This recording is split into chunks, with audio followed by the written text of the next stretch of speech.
Salut à tous, on se retrouve aujourd'hui pour parler du Paris Saint-Germain ce samedi 29 juin et on commence tout d'abord avec les joueurs du PSG en sélection parce que la nuit dernière, un joueur du Paris Saint-Germain a joué, l'autre était remplaçant. C'est bien sûr le Brésil de Marquinhos et de Beraldo. Donc victoire pour le Brésil de Marquinhos et Lucas Beraldo, notre capitaine a disputé l'intégralité de la rencontre. Donc déjà belle victoire, 4-1 bien sûr du Brésil parce que le premier match avait été un flop, 0-0 contre le Costa Rica, ça y est, ils ont pris 3 points très importants.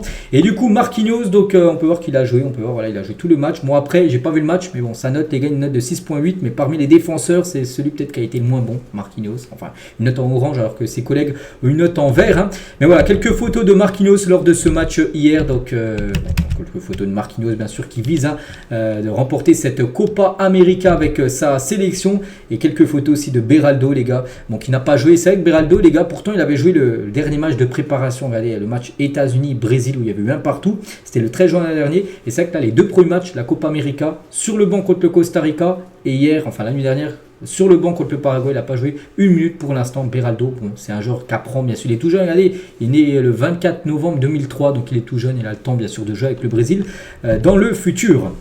Et concernant cette sélection brésilienne, donc bien parti pour se qualifier, mais voilà, maintenant ils vont jouer une finale dans ce groupe D tout simplement.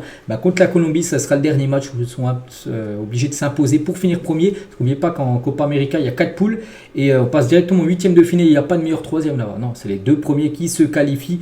Et en gros, les premiers jouent contre les deuxièmes. Donc si le Brésil finit deuxième pour affronter potentiellement un Argentine ou un Uruguay, on peut dire en quart de finale, vu qu'eux ils vont finir certainement premier, Argentine et Uruguay. Donc c'est pour ça que le Brésil, dernier match contre la Colombie, il faut s'imposer pour éviter bien sûr d'affronter un premier d'un autre groupe lors des quarts de finale. Voilà ce qu'on va dire sur la Copa América. On bascule maintenant sur l'Euro parce qu'aujourd'hui il y a deux matchs et il y a surtout un joueur du PSG qui joue. C'est ce match-là, 18h, la Suisse contre l'Italie. L'Italie, bien évidemment, de Donnarumma. Donc, jour de match pour Donnarumma. On lui souhaite bonne chance face à l'Italie ce soir. Donc, le meilleur Italien, certainement, depuis le début de l'Euro. Il a sauvé beaucoup de buts. C'est vrai que sa défense, des fois, le lâche totalement. Donc, il devrait, bien sûr, être titulaire, Donnarumma. Donc, voici la compo, bien sûr, avec nous, ce qui nous intéresse, la titularisation de Donnarumma. Bonne chance à lui. Et Donnarumma, j'ai changé parce que je me sens plus responsable. Je suis un homme différent. J'ai grandi surtout en tant qu'homme parce que quand tu joues à l'étranger, tu grandis. Enfiler le maillot de l'Italie, le brassard avec, c'est une émotion indescriptible. Donc, je ne sais pas s'il sera capitaine. Je ne sais même pas si c'est marqué le capitaine, j'en sais rien, mais je crois que c'est bien lui, le capitaine de cette sélection. Donc, voilà, il sait que c'est important, bien sûr. Bonne chance à Donnarumma. On bascule maintenant un peu sur l'équipe de France parce qu'on sait qu'il y a pas mal de joueurs du PSG qui jouent en équipe de France et on va parler de Dembélé, les gars. La Gazzetta dello Sport a intégré Ousmane Dembélé, Griezmann, mais nous ce qui nous intéresse c'est Dembélé parce que joue au PSG à sa liste des flops en phase de groupe de l'Euro. Ils ont envoyé une équipe le 11 des tops mais aussi le 11 des flops et dans ce 11 des flops deux Français dont Ousmane Dembélé qui a floppé énormément sur les 3 premiers matchs, 3 fois titulaire. Bon, c'est vrai qu'il a obtenu un penalty mais bon voilà, c'est quand même très léger quand même pour un joueur du calibre d'Ousmane Dembélé, en espérant bien sûr qu'il soit bien meilleur parce qu'il devrait de nouveau être titulaire pour le match certainement d'après-demain contre la Belgique.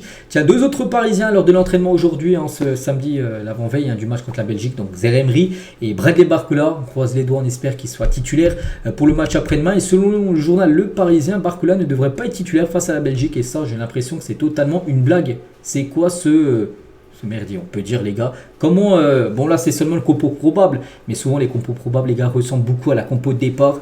Et regardez, parce que ça devrait être un 4-4-2 asymétrique. Deschamps mélange la solidité de Kanté, Tchouaméni, Rabiot et la créativité Griezmann, Mbappé. Donc Thuram et Dembélé sont en balotage, mais le Parisien part avec de l'avance. Donc voilà, en gros, il n'y a pas de Barcola. Il n'y a pas de Barcola, les gars, de nouveaux remplaçants, mais les gars, Deschamps, je sais pas ce qu'il faut faire avec ce coach. Je pense qu'il faut changer. T'as Barcola, les gars, qui a crevé l'écran, il était bon. Peut-être il se dit, oui, la Belgique, c'est pas la Pologne, c'est vrai. Mais tu le laisses, les gars, tu vas pas nous remettre un Thuram ou même Dembélé, même si je joue au PSG et Dembélé, tu mets au pire Dembélé, tu le fais rentrer à l'heure de jeu. Mais tu mets Barcola, pour moi, tu dois lui donner plus de temps de jeu avec ce qu'il a montré. Mais non, tu vas nous remettre un Thuram, un Thuram titulaire. C'est incompréhensible, Voilà, les choix de Didier Deschamps. Et c'est dommage parce que regardez, Barcola, les gars, on pourrait penser que s'il commence sur le banc, il pourrait être totalement dégoûté. Regardez, c'est le joueur qui impressionne le plus à l'entraînement, tout simplement. Et tu as beau impressionner à l'entraînement et tu peux ne pas commencer titulaire. Donc grosse force à lui. Donc pour l'instant, c'est seulement des probabilités, enfin un compo probable, tout ça. Pour l'instant, il n'y a encore rien d'officiel, ça sera après-demain. Mais voilà, ce qui se dit actuellement, c'est qu'il devrait être sur le banc. Bradley Barcola. Bref, on continue les gars avec la une d'un journal espagnol, Mundo Deportivo. Et regardez ce qu'ils mettent aujourd'hui en ce 29 juin. Ça concerne le PSG, on va en parler bien sûr. Le PSG serait prêt à offrir 250 millions d'euros au Barça pour Lamine Yamal, annonce le journal Mundo Deportivo. Pour le Barça, hors de question de lâcher son joyau qui a une clause à 1 milliard d'euros. Voilà, donc nous à 250 millions d'euros, donc le PSG va faire cette offre record, parce que bien sûr si le transfert se faisait, bon il est très loin, un transfert de Lamine Yamal au PSG, mais si bien sûr ça se faisait, donc le PSG battrait son ancien record de Neymar, 222 millions d'euros. Bon après voilà, c'est le meilleur du PSG, est-ce que vous y croyez, oui ou non? 600 votes, et bien sûr, mais moi j'y crois pas, 93%. Après bien évidemment, si ça se faisait, peut-être 250 millions d'euros, le PSG, s'il les paye, je dis oui, totalement. Peut-être qu'il y en a qui se disent, bon, c'est quoi cette somme? On parle des fois de Félix à 4, de João Neves, le joueur portugais à 120 millions d'euros, sa clause libératoire. Moi, je suis totalement d'accord que si le PSG vraiment proposait cette somme et si le Barça accepterait, ce serait parfait pour le PSG, les gars. Avoir un joueur du calibre de Lamine Yamal au Paris Saint-Germain, ce serait bien sûr une recrue exceptionnelle, bien sûr. Il est tout jeune. Ce joueur-là, même dans 5 ans, les gars, il va valoir toujours le même prix, voire plus. Donc voilà, ce serait tout bénéf, bien sûr, pour le PSG. Mais comme j'ai dit, on ne voit pas du tout le Barça lâcher Lamine Yamal. Mais bon, ça fait la une aujourd'hui du journal Mundo Deportivo. On continue, les gars, on va parler de Ugarte. Confirmation, Ugarte devrait bien quitter le PSG cet été. Mais pour l'instant, il n'y a pas de... Le PSG n'est pas pressé en gros de le vendre. Donc il n'y a toujours rien de proche entre le PSG et Manchester. Ce que c'est que Manchester United pousse pour Manuel Ugarte. Mais pour l'instant il est encore très loin d'un accord. Surtout que le joueur actuellement est focus sur la Copa América. Donc le PSG a plusieurs prétendants et ne vendra qu'au juste prix. Bien sûr ils ne vont pas le vendre très rapidement là pour le vendre à un prix bas, non, ils vont le vendre celui qui offrira le plus d'argent tout simplement. Personne ne s'est encore rapproché de leur valorisation. Le PSG n'est pas pressé de le vendre. Manchester reste en pourparlers. Manchester, il y a déjà eu des contacts, ça c'est sûr, entre Manchester et le PSG pour Ugarte. Donc voilà, ça peut se faire, mais ça peut prendre plusieurs semaines à se faire. Pour ce joueur, les gars, pour Huijsen, donc le défenseur de la Juve qui a été prêté à l'AS Roma la saison dernière. Donc le PSG fera une proposition très prochainement à la Juventus qui décidera ensuite ce qu'il compte faire pour ce grand défenseur qui fait quand même 1m97. Malgré les rumeurs récentes de ces dernières semaines, seriez-vous favorable à un retour de Xavi Simons au PSG dès cet été? N'hésitez pas à donner vos arguments et votre avis. Donc pour vous, retour de Xavi Simons ou un départ de Xavi Simons sur Média Parisien, à peu près 2000 votes. Et la plupart ont mis retour de Xavi Simons, 57% pour arrondir. Moi j'ai mis départ de Xavi Simons. Pourquoi? Parce que je le dis depuis longtemps, les gars, Xavi Simons, on a l'impression qu'il ne veut pas revenir. Donc voilà, les joueurs qui ne veulent pas revenir tout simplement. Donc moi il n'y a pas de retour. Non, il n'y a pas de retour. Si ce joueur ne veut pas venir, il ne faut pas faire revenir un joueur, les gars, qui ne veut pas porter le maillot du PSG.